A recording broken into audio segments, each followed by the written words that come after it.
नाचना पुढे ना ज्या बी काका होतीन ज्या बी बाबा होतीन ना शपथ सांगा आपला कीर्तन मध्ये दिल खोलीन जर आशिली ना 6 महिने ॲटेक येऊन आपली गॅरंटी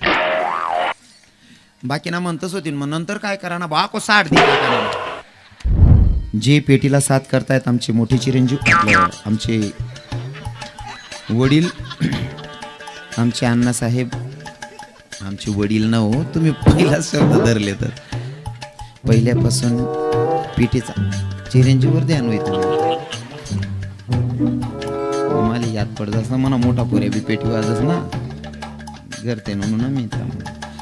विनेकरी इथला दूध वाजरा नाम ना कीर्तन कार्यालय सुद्धा पिका पाठ असते म्हणजे काही परके नाहीत ते आमचे सासरे बुवा आहेत गरमाजे पण तेवढी तारीख पूर्ण करा कारण ते माझे जिवाड्याचे लोक आहेत तडे थोडंफार मागे पुढे वसरी जा म्हणे इथलं काही बारीक निरीक दाखवू नका आणि मन असं आहे ना मला चांगला गागर पडासो आहे म्हणच इथलं लागत नाही